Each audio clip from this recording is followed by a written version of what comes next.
Olowu of Kuta in Osun, Obadekunle Oyelude, has faulted claims by the Amnesty International that it tracked troops of the Nigerian army to Lekki toll gate, where they allegedly shot at protesters on October 20th.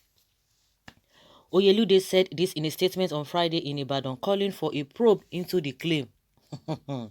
Although Amnesty International has the right to operate legally in the country as an international non-governmental organization (NGO), the claim that it tracked troops of a sovereign nation and announcing same amounted to an attack on national security, he said.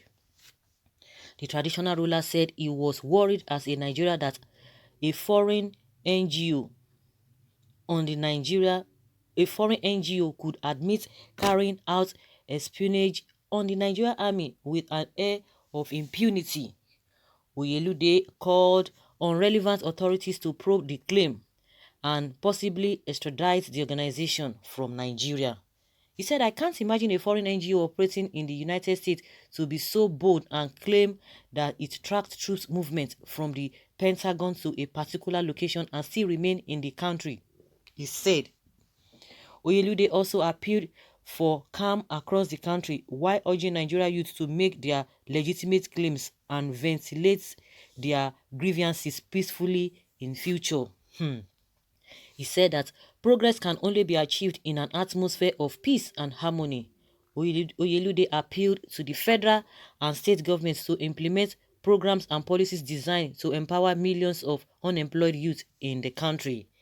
He commiserated with those who lost loved ones and property in the crisis, praying that God will wipe off their tears. The news agency of Nigeria, NAN, reports that Amnesty International had on Wednesday released what it called the timeline of troops movement to the Lekki toll gate during the #EndSARS protest. This the man is an Obana, or who is he self? Let's even go back to what is being talked about. The Olowu of Okuta Osun. Okay, it's an Obana, Oba Adekunle. So what is paining this man? Because he's a man.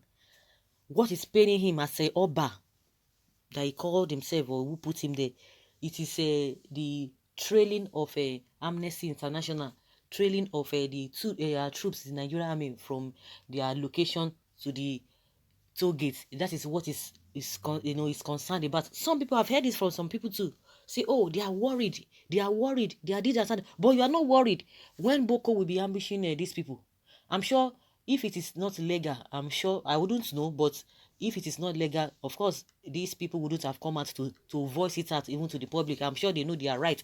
Most of the time, we don't even know what is obtainable. So when all these people coming out to begin to feed Nigerians with all manner of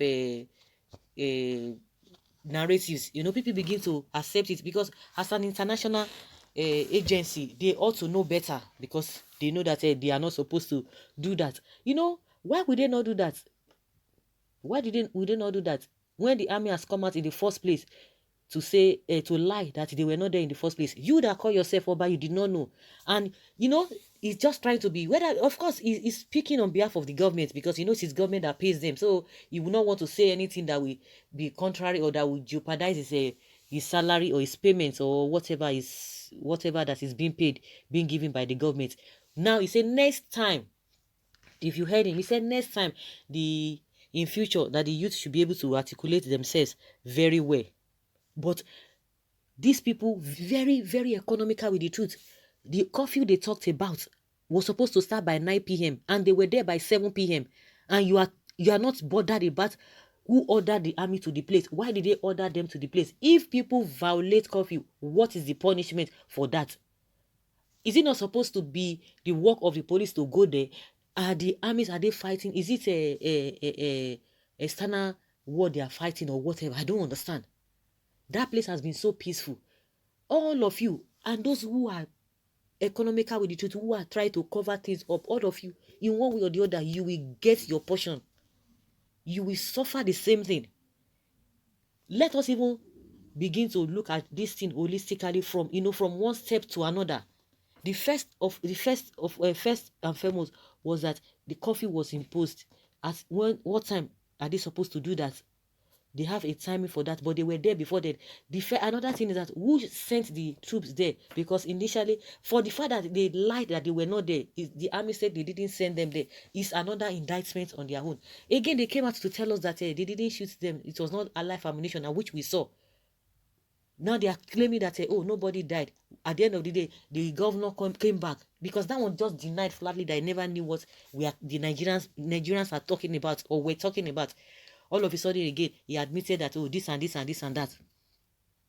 So now this Oba did not see anything wrong in all of the things that happened. Now he think he's very clever. He now saying that oh, he commiserates with them, this and this and that. But next time they should articulate themselves very well. You see that these are the people spoiling. Who even make all these ones Oba in the first place? To oversee which people? The people that that cannot even represent the people. And thank God, I love what the Oba Alaafin of Oyo said. He came out, he said it, he's just said it the way it is, not trying to be political about it. He said it the way it is. You can't just be doing things in an awkward manner and you expect people to be well behaved. You guys are not well behaved. You guys that are at the top there, you are not well behaved, but you want your subjects, you want the masses to do things rightly. It does not work that way. A lot of things that crept into all these things. No, what they just want to do, even the so-called people who are civilians now, because people were complaining about the military rule then. These politicians and these so-called traditional leaders, they are very, very, they are worse than all these military men. They will tell you one thing. If you say this is what you want, they'll say, okay, they've heard you. But because they've heard you, they are not going to do it. Just go anytime they feel like. And they will not do it. And that has been the lies they've been putting up all this while. And that's why they are trying to blame these protesters. The people said, no, we don't want to leave. We are still protesting. We're not destroying anything. The areas at which they were destroying things, they could not even go there. In the first place, they are supposed to protect the people protesting. From day one, they never protected them. And this man is coming out to tell us that, oh, what gave them the audacity to be trading the troops? You can hear what he's talking about. It's unfortunate. Unfortunate.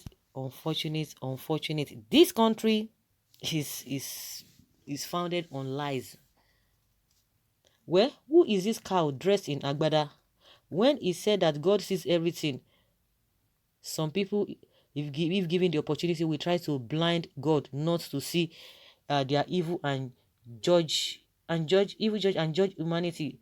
Though no king as God. Happy Sunday. Honestly, I pity the people of Kuta in Osun State for having this low caliber of person in their Oba kingship.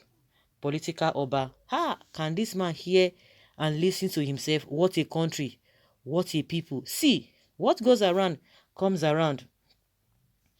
If you are educated, you should understand. So guys, let's hear your opinion, because this person, I don't know where he come from.